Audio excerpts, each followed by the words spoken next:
اے فرعون تو دنیا کی ساری چیزیں مجھ سے چھین لے، تو مجھے اپنے محل سے نکال دے، تو مجھے اپنے گھر سے نکال دے، تو مجھ پر پانی بند کر دے، تو مجھ پر کھانا بند کر دے، لیکن میں موسیٰ کے خدا کی خدائی کا انکار نہیں کر سکتی۔ قربان جائیے حضرت مشاطہ پر انہوں نے کہا کہ اے فرعون ایسی ایک نہیں 1000 جانیں قربان ہیں، تمہیں جو کرنا ہے، جو عصیت دینی ہے، جو تکلیف دینی ہے دے سکتے ہو، لیکن میں خدا کو خدا کہوں گی اور تمہیں کبھی خدا نہیں مانوں گی۔ ألا بذكر الله تطمئن القلوب۔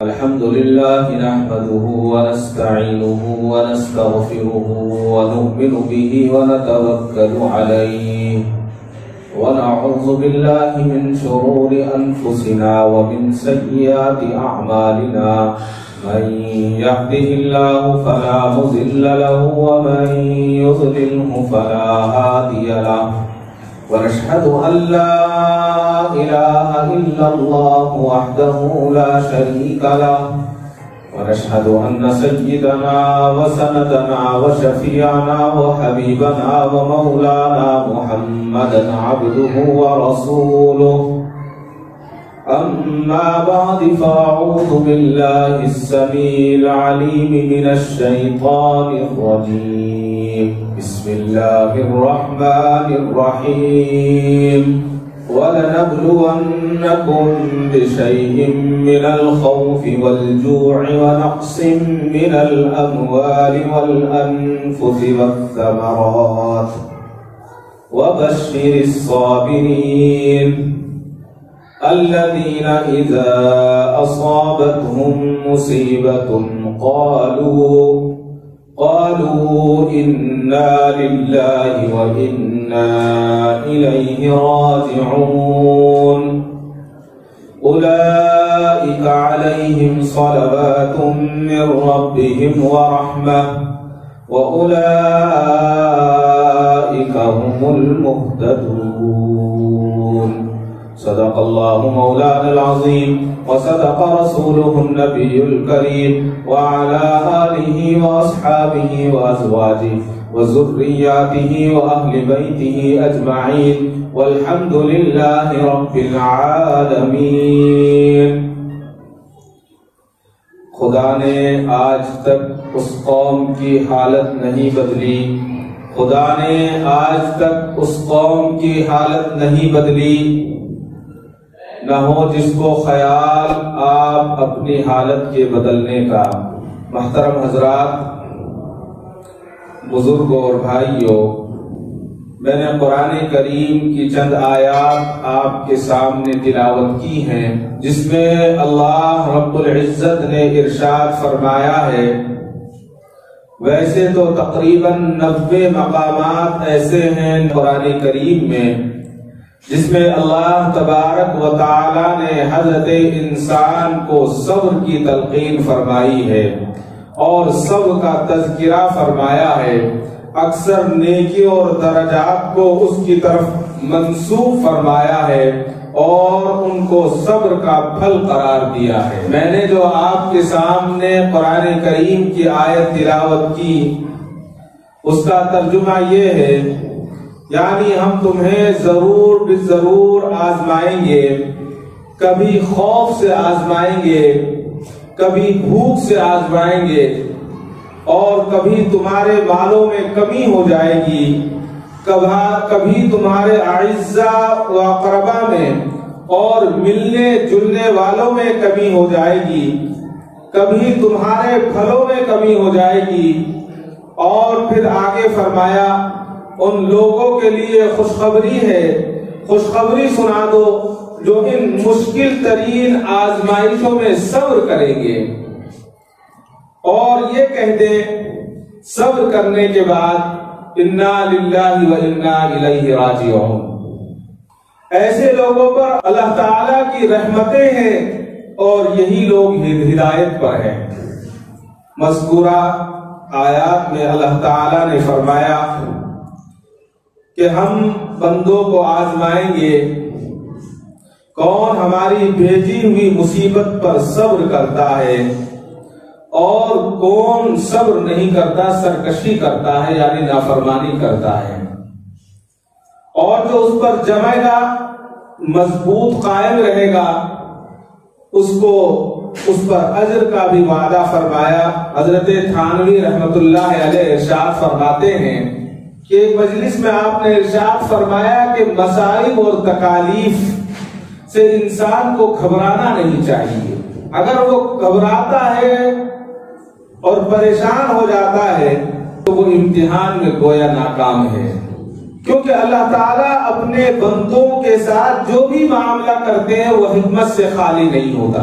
حضرت تھانوی رحمت اللہ علیہ نے فرمایا کہ ہمارے یہاں ایک دستور ہے اور ایک معاشرے میں تصور ہے کہ جب کسی کا انتقال ہوتا ہے تبھی ہم انا للہ پڑھتے ہیں، اور انا للہ کا کلمہ ہم اس وقت پڑھا جاتا ہے کہ جب کسی کے انتقال کی خبر سنتے ہیں۔ لیکن آپ نے فرمایا کہ اس کلمے کا صرف انتقال کے ساتھ خاص کر لینا درست نہیں ہے۔ جب انتقال کا آواز سنیں، کسی کے انتقال کی خبر سنیں تبھی ہم اس کو پڑھیں، ایسا نہیں۔ اگر کوئی چلتے چلتے گر گیا تو تب بھی انا للہ پڑھا جائے، کسی کا نقصان ہو گیا تب بھی انا للہ پڑھا جائے، کوئی پریشانی کی خبر سن لی تب بھی انا للہ پڑھا جائے۔ روایت میں آتا ہے کہ ایک مرتبہ حضور اکرم صلی اللہ علیہ وسلم کے سامنے ایک چراغ جل رہا تھا اور جلتے جلتے وہ بجھ گیا۔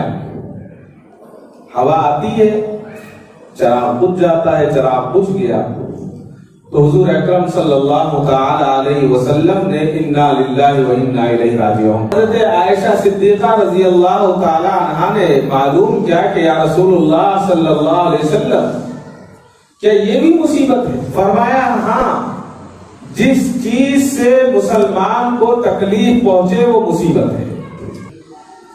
حضرت ام سلمہ امہات المؤمنین رضی اللہ تعالی عنہ فرماتی ہیں کہ جب میرے شوہر ابو سلمہ کا انتقال ہوا تو میں نے دعا پڑھی، کیونکہ میں دل میں یہ کہتی تھی کہ مجھ سے ابو سلمہ سے بہتر کون ہو سکتا ہے، لیکن ان کے کبھی وہم میں بھی نہیں تھا، گمان میں بھی نہیں تھا۔ اس کی دعا کی برکت یہ ہوئی کہ اللہ تبارک و تعالی نے حضرت ام سلمہ کا نکاح آقائے مدنی محمد عربی صلی اللہ علیہ وسلم سے فرما دیا۔ اس سے بڑی خوش قسمتی اور کیا ہو سکتی؟ معلوم یہ ہوا کہ کوئی بھی مصیبت آئے تو یہ اللہ کی طرف سے ہے، اور جب انسان مصیبت کا ڈٹ کر مقابلہ کرتا ہے صبر کے ساتھ، شکر کے ساتھ، تو اللہ تبارک و تعالیٰ اس کے درجات کو بلند کر دیتے ہیں۔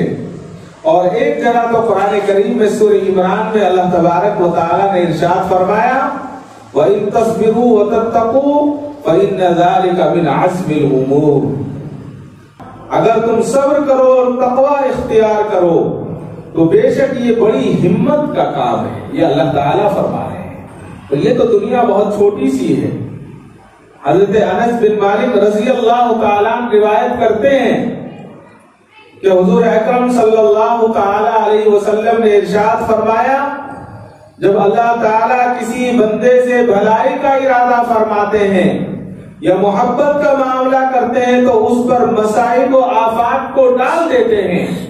جب دنیا کے اندر لوہے کی کوئی چیز تیار ہوتی ہے، تانبے اور پیتل کی کوئی چیز تیار ہوتی ہے تو پہلے اس کو بھٹی میں پکایا جاتا ہے، سونے کو پہلے بھٹی میں تپایا جاتا ہے، اس کے بعد اس کو تیار کیا جاتا ہے۔ یہ تو انسان غلطیوں کا پتلا ہے، گندگی کا مجسمہ ہے۔ اللہ تبارک و تعالیٰ اس کو مصیبتوں کے ذریعے، اپنے امتحانات کے ذریعے اس کو پاک مصفہ کرتے ہیں اور اس کے درجات کو بلند کرتے ہیں۔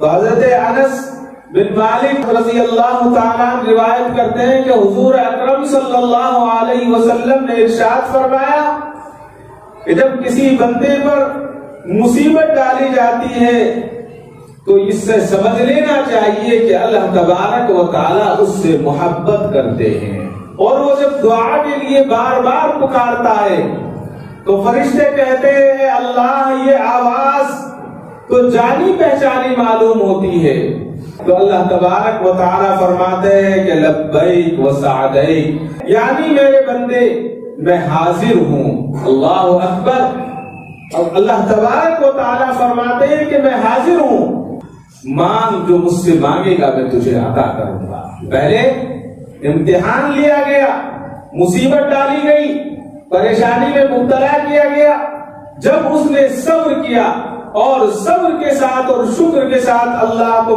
پکارا، اللہ کو یاد کیا، اللہ کے سامنے گڑ گڑایا، تو اللہ تبارک و تعالیٰ فرماتے ہیں کہ لبیک و سعدیک، اے میرے بندے میں حاضر ہوں، جو تجھ سے مانگنا ہے تو مانگ، میں وہ تجھے دوں گا۔ تو اس سے بڑی سعادت اور کیا ہو سکتی ہے؟ صوفیاء کرام فرماتے ہیں کہ انسان کے پاس 3 خزانے ہیں، 3 خزانے ہیں، اور یہ تینوں خزانے اللہ تبارک و تعالیٰ کے خاص خزانے ہیں۔ پہلا خزانہ ہے فقر و فاقہ، بھوکا رہنا۔ دوسرا خزانہ ہے مرض، بیماری، اور تیسرا خزانہ ہے صبر، یعنی ہمت اور برداشت کرنا۔ اور اس کے بعد فرمایا، حضرت قطب الدین بختیار کاکی نے فرمایا، جو شخص محبت الہی کا دعویٰ کرے اور مصیبت کے وقت وہ چلائے اور وہ کہے کہ ہائی یہ پریشانی مجھے آ گئی، میں اس بیماری میں مبتلا ہو گیا، میں اس تکلیف میں مبتلا ہو گیا، تو فرمایا کہ وہ شخص جھوٹا ہے جو اللہ کی محبت کا دعویٰ کرتا ہے۔ حقیقت یہ ہے کہ وہ اللہ سے محبت نہیں کرتا۔ یہ بات الگ ہے کہ ہمارے اندر وہ ہمت، وہ طاقت نہیں ہے کہ ہم اس صبر کے ساتھ اس کو برداشت کریں، لیکن ضرورت اس بات کی ہے کہ صبر کریں اور صبر کے ساتھ اللہ سے مانگے تو اللہ تبارک و تعالیٰ اس امتحان میں کامیاب فرماتے ہیں۔ اور کوئی بھی چیز اللہ تبارک و تعالیٰ انسان پر، کسی بھی انسان پر زیادتی کا معاملہ نہیں فرماتے۔ ایک اللہ والے نے فرمایا کہ انسان 4 چیزوں سے محبت کرتا ہے۔ پہلی چیز، انسان اپنی جان سے محبت کرتا ہے۔ دوسری چیز، انسان اپنی مال سے محبت کرتا ہے۔ اور تیسری چیز، انسان اپنی اولاد سے محبت کرتا ہے۔ اور چوتھی چیز، انسان اپنی عزت سے محبت کرتا ہے۔ اور میں نے قرآن کریم کی وہ جو آیات آپ کے سامنے تلاوت کی، اس میں اللہ تبارک و تعالیٰ نے یہی فرمایا ہے کہ ان تمام چیزوں میں کمی زیادتی کر کر ہم آزمائیں گے۔ اگر کمی کر رہے ہیں تو صبر کے ساتھ آپ کو دیکھا جائے گا، اور زیادتی کر رہے ہیں تو شکر کے ساتھ دیکھا جائے گا کہ آپ شکر کرنے والوں میں سے ہیں یا نہیں ہیں۔ اور یہ 4 چیزوں کو انسان اگر سنبھال لے تو اللہ تبارک و تعالیٰ کی ساری نعمتیں اس کو مل جاتی۔ چنانچہ جب اللہ تعالیٰ کسی بندے کو آزمانا چاہتے ہیں تو یہ اپنے مجھ سے محبت کے دعوے میں جھوٹا ہے یا سچا ہے، تو اللہ تعالیٰ ان 4 چیزوں پر مصائب بھیجتے ہیں۔ اگر وہ مصائب میں اللہ ہی کی طرف رجوع کرتا ہے، یعنی اللہ کی طرف لوٹتا ہے، اللہ سے مانگتا ہے، تو اللہ تعالیٰ اس کے تمام گناہوں کو معاف فرما دیتے ہیں اور اس کے درجات بلند فرما دیتے ہیں اور اس کو اپنے محبوب بندوں میں شامل فرما لیتے ہیں۔ ایک موقع پر حضرت شبلی رحمت اللہ علیہ نے فرمایا، لوگ آپ سے آپ کی نعمتوں کے سبب محبت کرتے ہیں۔ اگر کسی کے پاس دولت ہے تو ہم اس سے محبت اس کی دولت کی وجہ سے کرتے ہیں۔ اگر کسی کے پاس عزت ہے تو ہم اس سے محبت عزت کی وجہ سے کرتے ہیں۔ اگر کسی کے پاس نام و نمود ہے یا خوبصورتی ہے تو ہم اس سے محبت اس کی خوبصورتی کے واسطے کرتے ہیں۔ حضرت شبلی رحمت اللہ علیہ فرماتے ہیں، اور میں آپ سے آپ کی بلاؤں اور آزمائشوں کی وجہ سے محبت کرتا ہوں۔ جو انسان جتنی مصیبتوں میں رہتا ہے، جتنی پریشانیوں میں رہتا ہے، اللہ تبارک و تعالیٰ اس کو اتنا پسند فرماتے ہیں۔ آج انسان چھوٹی سی تکلیف میں کرا اٹھتا ہے، پورے خاندان کو بتاتا ہے، پورے رشتہ داروں کو بتاتا ہے، محلے کو بتاتا ہے۔ یہ صبر کی بات ہے، اور جب انسان صبر کر لیتا ہے، جیسا کہ بتایا، کبھی مال میں نقصان دے کر، کبھی اولاد میں نقصان دے کر، کبھی اور بیماریوں میں مبتلا کر کے، اگر ان تمام چیزوں میں انسان اللہ کی طرف رجوع ہو جاتا ہے تو اللہ تبارک و تعالیٰ اس کے ساتھ انعام کا معاملہ فرماتے ہیں۔ اللہ تبارک و تعالیٰ نے ایمان والے کی جان کو اور مال کو جنت کے عوض میں خرید لیا ہے، لہذا اللہ تبارک و تعالیٰ آزماتے ہیں۔ اور جتنا بڑا بندہ ہوتا ہے، اتنا بڑا اس پر آزمائش آتی ہے. کون نہیں جانتا حضرت آسیہ رضی اللہ تعالیٰ عنہا کو؟ فرعون کی بیوی تھی. فرعون کی بیوی فرعون کے محل میں رہتی ہے. وہ فرعون جس نے کہا میں سب سے اعلیٰ خدا ہوں، اس کی بیوی اس پر ایمان نہیں لاتی. فرعون کو معلوم ہوا کہ آسیہ مجھ پر ایمان نہیں لاتی، مجھے خدا نہیں مانتی. بے انتہا محبت کرتا تھا حضرت آسیہ سے. بہت طریقوں سے سمجھایا، بہت منایا، چاروں طرف سے کوشش کی، لیکن جب ناکام ہو گیا تو حضرت آسیہ کو ڈرانے اور دھمکانے کا کام شروع کر دیا اور کہا کہ تجھے معلوم نہیں ہے کہ اگر تو نے میری خدائی کا اقرار نہیں کیا تو میں تجھے اپنے محل سے نکال دوں. لیکن ایمان نے دل میں گھر کر لیا تھا. حضرت موسیٰ علیہ السلام پر ایمان رکھتی تھی، وحدہ لا شریک کو مانتی تھی. کہنے لگی اے فرعون تو دنیا کی ساری چیزیں مجھ سے چھین لے، ساری نعمتیں مجھ سے چھین لے، تو مجھے اپنے دربار سے نکال دے، تو مجھے اپنے محل سے نکال دے، تو مجھے اپنے گھر سے نکال دے، تو مجھ پر پانی بند کر دے، تو مجھ پر کھانا بند کر دے، لیکن میں موسیٰ کے خدا کی خدائی کا انکار نہیں کر سکتی. جب فرعون کی ساری کوششیں ناکام ہو گئی، اس نے دیکھا کہ میرا سارا ملک مجھ کو خدا ماننے کے لیے تیار ہے، لیکن میری گھر والی جس سے میں محبت کرتا ہوں، جس کو ساری سہولتیں اور سارے عیش و آرام میں پہنچا رہا ہوں، وہ مجھے خدا ماننے کے لیے تیار نہیں ہے. جب اس نے دیکھا کہ ناکام ہو گیا ہے تو اس نے لوگوں کو بلایا اور لوگوں کو بلا کر کہا آسیہ کی کھال کو جسم سے نکال دو. انسان کی کھال جسم سے نہیں علیحدہ کی جا سکتی، جانور کی کھال جسم سے علیحدہ کر دی جاتی ہے. بکرے کی کھال لے لیں، اونٹ کی بیل کی کھال لے لیں، چھوٹے جانور کی کھال لے لیں، لیکن انسان ایک ایسا ہے کہ کھال کو اللہ نے گوشت کے ساتھ رکھا ہے. کھال کو اگر آپ نکالنا چاہیں تو کھال نہیں نکال سکتے. فرعون کا حکم تھا کہ میری بیوی آسیہ کی کھال کو اس کے جسم سے جدا کر دیا جائے، اور ایسا نہیں کہ مار کر جدا کیا جائے، زندہ رہے، زندہ رہتے ہوئے اس کی کھال کو اس کے بدن سے اتار دی جائے. اللہ اکبر! کیا منظر ہوگا. حضرت آسیہ رضی اللہ تعالی عنہا کی کھال کو جسم سے نکالا گیا. کھال کو نکالا جا رہا ہے اور کھال کو اتارا جا رہا ہے. اللہ کی شان دیکھیے کہ حضرت آسیہ ابھی زندہ تھی، سارا جسم آپ کا زخمی ہو چکا تھا. جہاں بھی چھری چلائی جاتی کھال الگ ہوتی، گوشت نظر آ رہا ہے، خون ٹپک رہا ہے، لیکن فرعون کا دل ٹھنڈا نہیں ہوا. فرعون نے دیکھا کہ اتنی تکلیف ہونے کے باوجود آسیہ اللہ کی وحدانیت سے ہٹنے کے لیے تیار نہیں ہے، اللہ کی وحدانیت سے چھٹنے کے لیے تیار نہیں ہے. حضرت موسیٰ کلیم اللہ کے دین سے پیچھے نہیں ہٹ رہی ہے. کہنے لگا یہ ایسے نہیں مانے گی، یہ ایسے نہیں مانے گی، جاؤ مرچ لے کر آؤ. کسی بھی مرچ کو منگایا گیا اور پوری جسم پر چھڑک دیا گیا. اللہ اکبر! کیا منظر ہوگا. آسمان رو رہا تھا، فرشتے رو رہے تھے. حضرت آسیہ کا کیا، آسیہ کی غلطی کون سی تھی؟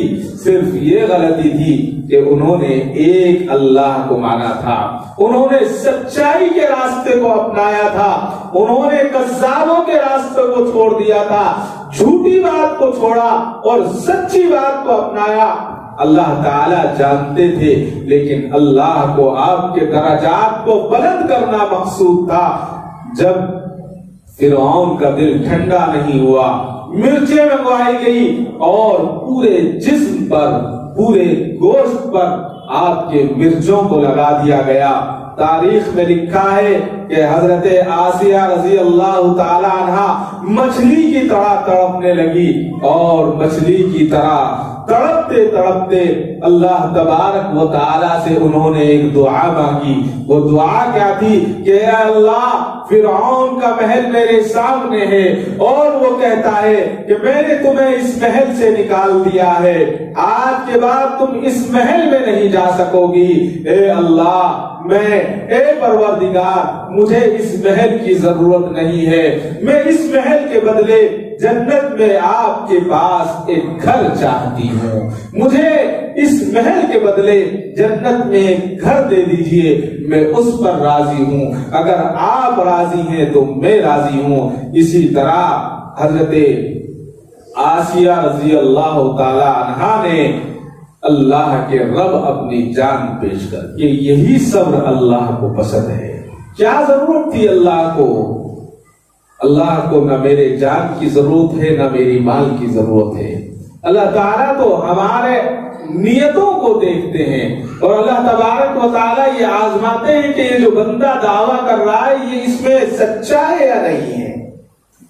اور جب انسان اللہ تبارک و تعالیٰ کی بات کو ماننے لگتا ہے اور سمجھنے اور عمل کی نیت کر لیتا ہے تو اللہ تبارک و تعالیٰ عمل بھی آسان فرما دیتے ہیں۔ کہ ایک شخص نے خواب دیکھا اور خواب میں اس نے ایک پہاڑ دیکھا بہت بڑا، اور پہاڑ دیکھنے کے بعد اللہ تبارک و تعالیٰ کی طرف سے غیب سے آواز آئی کہ اے میرے بندے، تو سب سے پہلے کل جس چیز پر نظر پڑے گی تو اس چیز کو کھا لینا، اور وہ چیز کھانے کی وجہ سے تیرے درجات کو میں بلند کر دوں گا۔ سچا خواب تھا، خواب دیکھ لیا، صبح اٹھ کر شہر سے باہر نکلا، سب سے پہلی جس چیز پر نظر پڑی، تاریخ میں روایتوں میں لکھا ہے کہ وہ پہاڑ تھا۔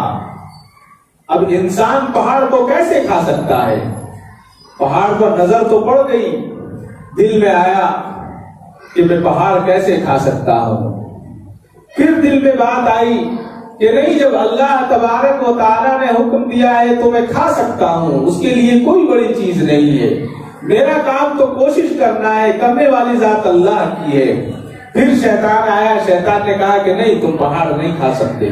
پھر اس نے اپنے وسوسے کو جھٹکا، کہا کہ نہیں، جو حکم ملا ہے اس حکم کی تعمیل کروں گا، اور دل میں یقین جما لیا کہ اس پہاڑ کو مجھے کھانا ہے۔ یہ یقین جما کر آگے بڑھتا ہے۔ لکھا ہے کہ جب آگے بڑھتا ہے ہر قدم پر پہاڑ چھوٹا ہوتا چلا جاتا ہے، اور جب اس پہاڑ کے قریب پہنچتا ہے تو دیکھتا کیا ہے کہ ایک چھوٹے سے گڑ کا ٹکڑا پڑا ہوا ہے، اس کو اٹھایا اور منہ میں رکھ کر کھا لیا۔ معلوم یہ ہوا جب انسان اللہ کی فرما برداری کی ٹھان لیتا ہے اور وہ یہ سوچ لیتا ہے کہ مجھے ہر حال میں اللہ کی فرما برداری کرنی ہے، تو اللہ تبارک و تعالیٰ پہاڑ بھی اس کے لیے گڑ بنا دیتے ہیں۔ اور جب انسان یہ سوچتا ہے کہ مجھے کرنے کی کیا ضرورت ہے، کل کر لوں گا، کل کر لوں گا، کل کے چکر میں سارا کل نکل جاتی ہے اور کل کبھی آتی نہیں ہے۔ جب انسان اللہ کی فرما برداری کرتا ہے تو اللہ تعالیٰ رہتی دنیا تک اس کو باقی رکھتے ہیں۔ فرعون کتنے سال پہلے ہوا؟ خادمہ تھی، اس کے گھر میں خدمت کیا کرتی تھی، جس کا نام مشاطہ آتا ہے تاریخ میں۔ مشاطہ کے تعلق سے آتا ہے کہ حضور اکرم صلی اللہ علیہ وسلم جب معراج کے لیے تشریف لے گئے اور بیت المقدس کے قریب آپ پہنچے تو آپ نے وہاں مشک کی خوشبو پائی، بہترین خوشبو آ رہی ہے۔ حضور اکرم صلی اللہ علیہ وسلم نے حضرت سیدنا جبرائیل علیہ السلام سے پوچھا کہ اے جبرائیل، یہ خوشبو کیسی ہے؟ یہ مشک کی خوشبو میں سونگ رہا ہوں۔ تو سیدنا جبرائیل علیہ السلام فرماتے ہیں اللہ کے نبی، فرعون کی خادمہ تھی جس کا نام مشاطہ تھا، اس کو فرعون نے قتل کر دیا تھا، شہید کر دیا تھا۔ اس کی قبر یہاں پر ہے اور اس کی قبر سے آپ اس خوشبو کو محسوس کر رہے ہیں۔ اللہ اکبر! کتنے سال کے بعد، اور زمین میں خوشبو قبر کی ابھی تک باقی اور آ رہی ہے۔ یہی تو انعام ہے اللہ کا۔ مشاطہ کون تھی؟ حضرت مشاطہ کے تعلق سے آتا ہے کہ وہ بھی حضرت آسیہ کی طرح بہترین ایمان والی خاتون، ایک مرتبہ فرعون کی لڑکی کے بال بہا رہی تھی، چوٹی باندھ رہی تھی، چوٹی باندھتے باندھتے اس کے ہاتھ سے کنگھا نیچے گر گیا۔ جب کنگھا نیچے گرا تو اس نے بسم اللہ کہتے ہوئے اللہ کے نام سے کندھے کو اٹھایا۔ فرعون کی لڑکی نے دیکھا کہ میرے گھر کے اندر میرا باپ خود کو خدا کہتا ہے اور اس کے گھر میں موسیٰ علیہ السلام کے خدا کو ماننے والی موجود۔ مشاطہ سے پوچھا، اے مشاطہ تم کیا کہہ رہی ہو؟ کہا کہ میں سچ کہہ رہی ہوں، میں موسیٰ کے اللہ پر ایمان رکھتی ہوں، ایک خدا کو مانتی ہوں۔ کہا کہ میرے باپ کو، میرے بابا کو تم خدا نہیں مانتی؟ کہا کہ نہیں، میں تیرے بابا کو خدا نہیں مانتی۔ تو اس نے چوٹی بندھوانا چھوڑ دیا اور بال جھٹکتے ہوئے بھاگی اپنے باپ کے پاس اور جا کر کہا کہ بابا تمہیں ایک بات بتاؤں، ہمارے محل میں جو مشاطہ رہتی ہے، جو ہماری خادمہ ہے، وہ آپ کو خدا نہیں مانتی، وہ تو موسیٰ کے خدا کو خدا مانتی ہے اور کہتی ہے کہ موسیٰ اللہ کے برگزیدہ بندے، اللہ کے نبی ہیں۔ فرعون نے کہا کہ اچھا ٹھیک ہے، میں جب دربار میں جاؤں گا اس کا حساب کر دوں گا۔ دربار لگا، فرعون نے حضرت مشاطہ کو بلا لیا، طلب کر لیا، بلایا گیا۔ حضرت مشاطہ پہنچ گئی، کہا کیا بات ہے؟ کہا کہ تم مجھے خدا نہیں مانتی؟ کہا کہ میں تمہیں خدا نہیں مانتی۔ کہ کس کو خدا مانتی ہو؟ کہا کہ موسیٰ کے خدا کو خدا مانتی ہوں، تم کو خدا نہیں مانتی۔ کہ اگر موسیٰ کے خدا کو خدا مانتی ہو تو تم جانتی بھی ہو کیا کہہ رہی ہو؟ میرا عذاب میرے عذاب سے کوئی نہیں روک سکے گا، لہذا عافیت اسی میں ہے کہ تم اقرار کر لو کہ موسیٰ کا خدا خدا نہیں ہے بلکہ میں تمہارا خدا ہوں، ورنہ تو تمہیں جان سے ہاتھ دھونے پڑیں گے۔ قربان جائیے حضرت مشاطہ پر انہوں نے کہا کہ اے فرعون، ایسی ایک نہیں 1000 جانیں قربان ہیں، تمہیں جو کرنا ہے، جو اذیت دینی ہے، جو تکلیف دینی ہے، دے سکتے ہو، لیکن میں خدا کو خدا کہوں گی اور تمہیں کبھی خدا نہیں مانوں گی۔ کوڑے بجائے گئے، دنیا بھر کی اذیتیں دی گئی، لیکن صرف ایک ہی لا الہ الا اللہ کا لفظ آپ کی زبان سے نکلتا۔ فرعون جب ناکام ہو گیا، فرعون نے زمین پر لٹا دیا اور زمین میں لٹانے کے بعد کہا کہ اب بھی موقع ہے کہ تم مجھے ایک مرتبہ خدا کہہ دے، میں تجھے چھوڑ دوں گا۔ حضرت متاشا نے کہا کہ ایک دفعہ نہیں 1000 دفعہ بھی پوچھو گے تو یہی جواب دوں گی۔ فرعون نے اپنے ایلچیوں سے کہا، خادموں سے کہا کہ مشاطہ کو لٹا کر اس کے دونوں ہاتھوں میں کیلوں کو ٹھوک دیا جائے، اس کے پیروں میں کیلوں کو ٹھوک دیا جائے۔ ہاتھوں میں کیلیں ٹھوک دی گئی، پیروں میں کیلیں ٹھوک دی گئی۔ کہا کہ مشاطہ اب بھی موقع ہے، اب بھی مان لے۔ کہا کہ ماننے کی کوئی گنجائش ہی نہیں ہے، میں مان کیسے سکتی ہوں؟ تو اس کا فرعون کا ایک وزیر تھا، وہ آیا اور اس نے آ کر کہا کہ ایک کام کر لیں، اس کی ایک معصوم سی بچی ہے، چند ماہ کی بچی ہے، اس سے بڑی محبت کرتی ہے، اس کے سامنے اس کی بچی کو قتل کر دو تو یہ تمہیں خدا کا انکار کر لے گی، خدا مان لے گی۔ فرعون نے کہا بہت اچھا ہے۔ بچی کو گھر سے منگوایا، ماں لیٹی ہوئی ہے، اس کے سینے پر ڈال دیا، بچی کو کیا معلوم، بچی دودھ پینے لگی۔ فرعون نے کہا کہ دیکھ موقع ہے، مجھے خدا مان لے ورنہ اس بچی کو ذبح کر دوں گا۔ حضرت متاشا نے کہا کہ 100 بچیاں بھی قربان ہیں، تم ذبح کر دو، میں تجھے خدا نہیں مانوں گی۔ ماں کے سینے پر بچی لیٹی ہوئی ہے، فرعون جیسے شیطان اور ملعون نے حضرت متاشا کے سینے پر بچی کو ذبح کر دیا. بچی کے خون سے سارا جسم خون آلود ہو جاتا ہے. پھر کہتا ہے کہ اب بھی مان لے. ماں کہتی ہے کہ بیٹی کے اگر خون سے تیرا دل ٹھنڈا ہو گیا ہو تو ٹھیک ہے، میں ماننے کے لیے تیار نہیں ہوں. تو مجھے بھی مار دے، میرے ایک نہیں 100 ٹکڑے کر دے، لیکن میں ایک ہی خدا کو مانوں گی اور مانتی رہوں گی. پھر وہی ہوا. فرعون ملعون نے حضرت متاشا کو بھی شہید کر دیا اور آپ بھی اللہ کی بارگاہ میں حاضر ہو گئی. اور حاضر ہونے کے بعد اللہ تبارک و تعالیٰ کے لاڈلے حبیب احمد مصطفیٰ حضرت محمد مصطفیٰ صلی اللہ علیہ وسلم نے اتنے زمانے کے بعد آپ کے قبر سے مشک کی خوشبو آتے ہوئے سنا. یہ ہے ایمان. ایمان اتنی آسان چیز نہیں ہے. یہ مجھے اور آپ کو مل گیا ہے، اللہ کا بہت بڑا انعام اور فضل ہے. اور اس ایمان کو حرارت پہنچانے کے لیے اللہ تبارک و تعالیٰ یہ چھوٹی موٹی مصیبتیں، چھوٹی موٹی جو تکالیف آتی ہیں، یہ اس کو گرمانے کے لیے آتی. اب اس کو محفوظ کرنا جانیں، اب اس کو محفوظ کریں، اس لیے کہ جہاں ایمان ہوگا وہاں بزدلی نہیں ہوگی. اگر کوئی آپ پر ظلم کر رہا ہے اور آپ اس ظلم کو سہیں تو آپ جو ہے ظلم سہنا جو ہے یہ اسلام میں نہیں ہے. آج ہمارے بچے، آج ہم خود مظلوم ہیں، ہم مانتے ہیں ہمارے اندر ہم پر ظلم ہو رہے ہیں، ہم مانتے ہیں. کچھ ظلم برداشت کرنے کے ہیں اور کچھ ظلم برداشت نہیں کرنے کے ہیں. اب آپ کہیں گے کہ کون سے ظلم برداشت کرنے کے ہیں؟ اگر کوئی ہماری ماں کو گالی دے، میرے باپ کو گالی دے تو ہم اس کو برداشت کر سکتے ہیں، لیکن کوئی خدا کو گالی دے اور خدا کے رسول کو گالی دے تو ہم یہ برداشت نہیں کر سکتے. اس کی اجازت نہیں ہے. حضور کے دور سے یہ ہوتا چلا آ رہا ہے. بات دوسری طرف چلی جائے گی. صحابہ کرام رضوان اللہ تعالی عنہم اجمعین نے ایک بادشاہ کے پورے علاقے کا گھیراؤ کر لیا اور اس کو اپنے گھیرے میں لے لیا اور ان پر زمین کو تنگ کر دیا.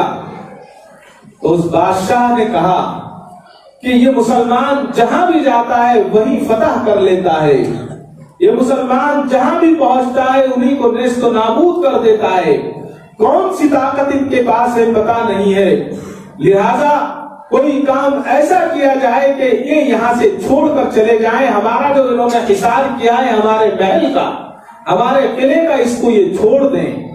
تو ان کے وزیر و وزراء نے کہا کہ یہ مسلمان ان کے پاس تو پہننے کو کپڑا نہیں ہے، یہ مسلمان ان کے پاس پہننے کے لیے جوتے نہیں ہیں، ان کے سواری کے لیے ان کے پاس گھوڑے نہیں ہیں. ان کو اگر ڈرانا ہے تو اپنے مال سے ڈراؤ، اپنے جاہ و جلال سے ڈراؤ، اپنے عیش و عشرت کے سامان سے ڈراؤ. لہذا ان کو ڈرایا جائے تو یہ ڈر جائیں گے. بادشاہ کو بات سمجھ میں آئی. بادشاہ نے کہا کہ ہاں ٹھیک کہتے ہو، جاؤ ایک آدمی کو پیغام بھیج کر ان کو کہو کہ ہم صلح کے لیے تیار ہیں. آپ اپنے آدمی کو بھیجیں، ہم صلح کر لیں گے، ہم آپ سے جنگ نہیں چاہتے.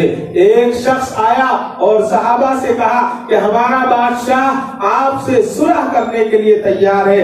اور حقیقت یہ نہیں تھی، وہ یہ چاہتا تھا کہ ہم اپنا جاہ و جلال، ہم اپنا مال دکھا کر، ہم اپنا زر دکھا کر، ہم اپنی شان و شوکت دکھا کر مسلمانوں کو مرعوب کر لیں گے، ان کو کمزور کر دیں گے. بادشاہ سے جب ایلچی پہنچا، قاصد پہنچا، تو صحابہ نے مشورہ کیا کہ کیا جائے. تو فرمایا کہ ٹھیک ہے، ہم اپنے ایک ساتھی کو بھیجتے ہیں، وہ آپ سے آ کر جو ہے صلح کا معاہدہ کر لیں. ایک صحابی رسول کو بھیجا جاتا ہے. کیسے صحابی؟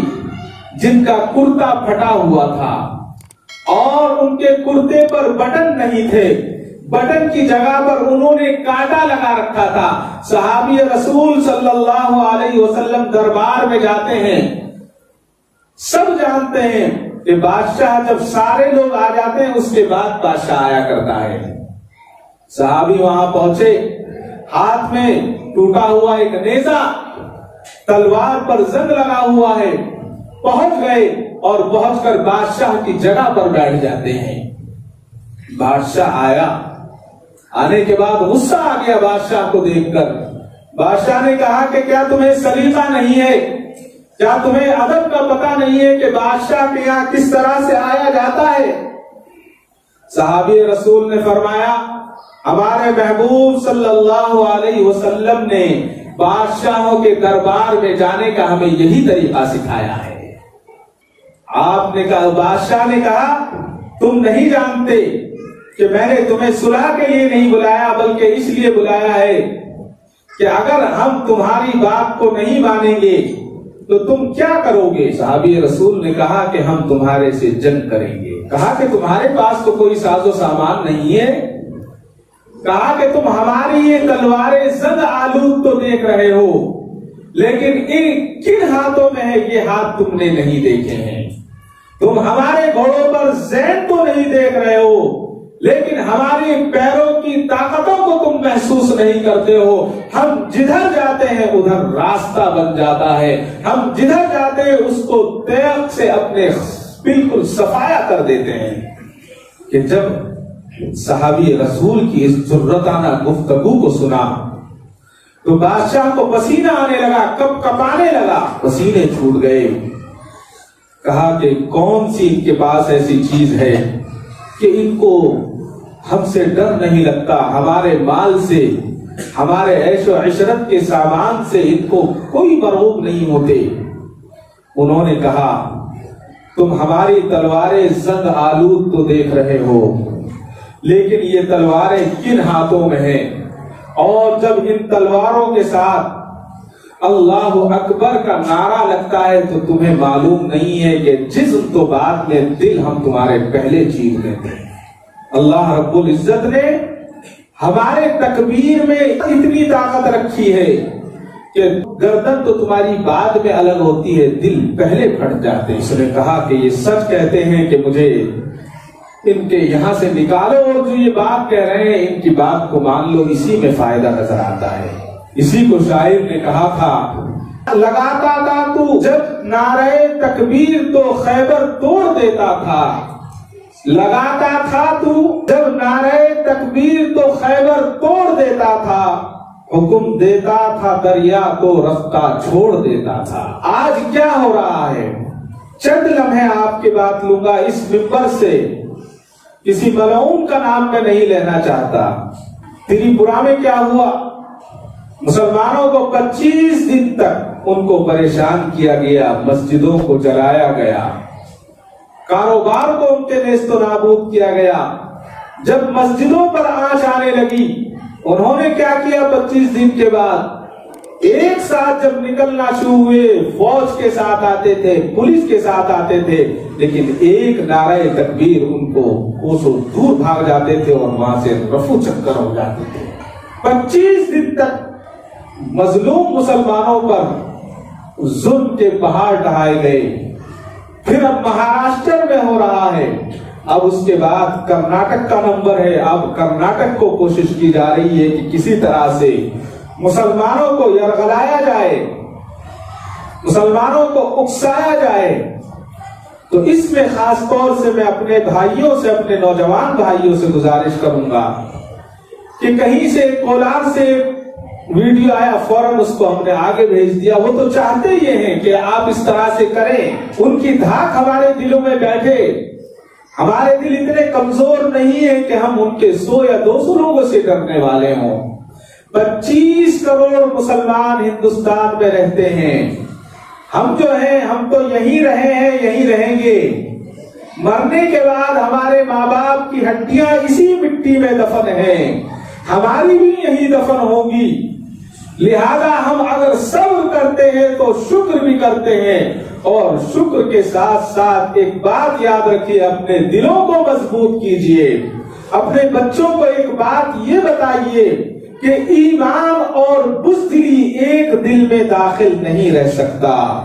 جہاں ایمان ہے وہاں بزدلی نہیں ہے، اگر بزدلی ہے تو پھر ایمان نہیں۔ کتنی زندگی ہے؟ 10 سال، 20 سال، 50 سال، زیادہ سے زیادہ جیل میں کٹ جائے۔ مسلمان تو امن چاہتا ہے، اور ہمارا ایمان اور ہمارا اسلام یہی بتاتا ہے کہ ملک کی خدمت کرو، پڑوسی کی خدمت کرو، آس پاس والے کی خدمت کرو، اس سے اچھا مذہب تو نہیں ہے، لیکن ظلم کو برداشت کرنا اسلام نہیں سکھاتا۔ اگر آپ نے یا میں نے ظلم کو برداشت کیا ہے تو سمجھ لیجئے کہ ہماری نسلیں گونگی ہو جائیں گی، ہماری نسلیں گونگی پیدا ہوگی، اور وہی ہوگا جو تاتاریوں کے ساتھ ہوا تھا۔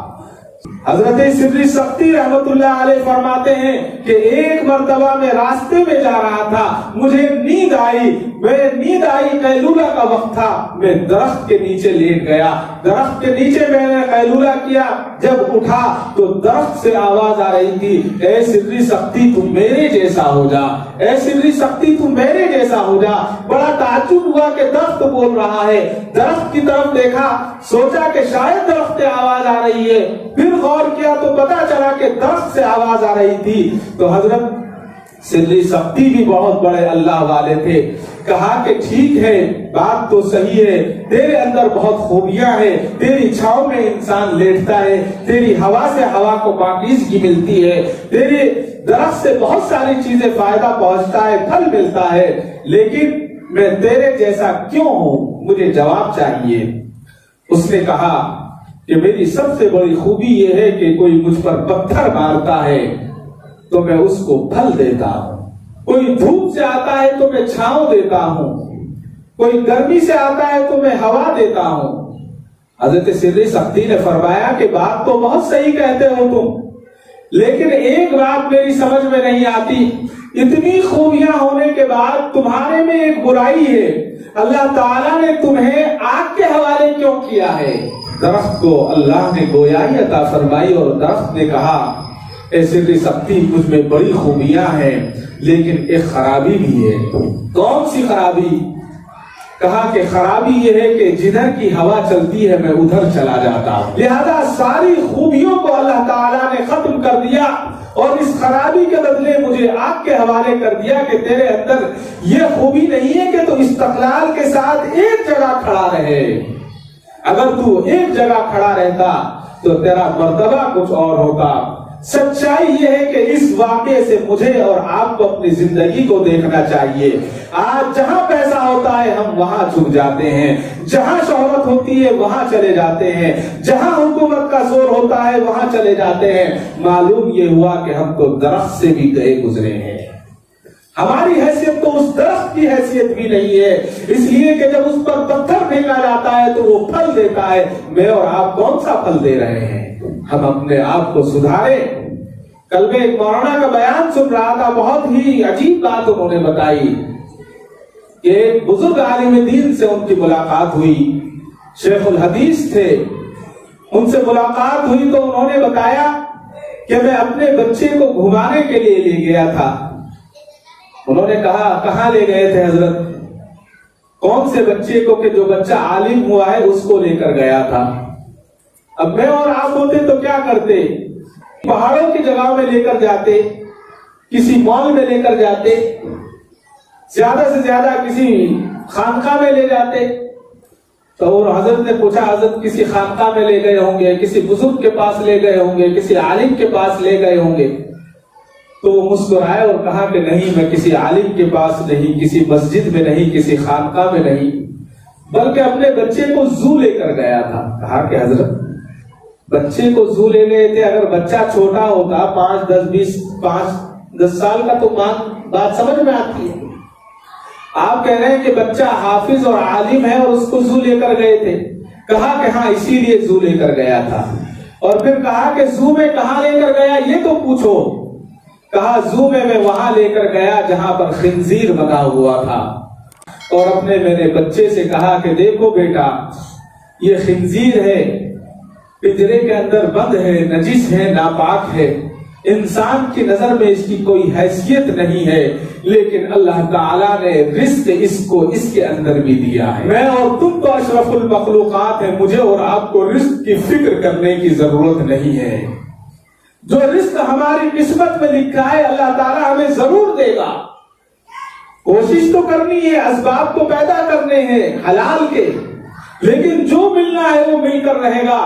لہذا اس سے سبق حاصل کر لو، جب زو کے اندر اور زو کے اندر پنجرے کے اندر اللہ تعالیٰ رزق پہنچاتا ہے، تم تو آزاد اور اشرف المخلوق کو تمہیں رزق کیوں نہیں پہنچائے گا؟ تو آج کے حالات، خصوصاً جو سوشل میڈیا کے حالات ہیں، ہم بار بار اس بات سے کہتے ہیں کہ ہم اپنے نوجوانوں کو اس سے دور رکھیں اور نوجوانوں کو اس کے آداب سکھائیں کہ اس تعلق سے خواہ ہم کسی کے نشانہ نہ بنیں۔ اس میں بہت احتیاط کی ضرورت ہے، لیکن بزدل ہونے کی ضرورت نہیں ہے۔ بس اسی شعر پر علامہ اقبال کے اپنی بات کو ختم کروں گا کہ اسلام کی فطرت میں قدرت نے لچک دی ہے، اسلام کی فطرت میں قدرت نے لچک دی ہے، اتنا ہی یہ ابھرے گا جتنا کہ دباؤ گے۔ اللہ تعالیٰ مجھے اور آپ کو عمل کی توفیق عطا فرمائے۔ وآخر دعوانا الحمدللہ رب العالمین۔ کعبے پہ پڑی جب پہلی نظر، کیا چیز ہے دنیا بھول گیا، کیا چیز ہے دنیا بھول گیا۔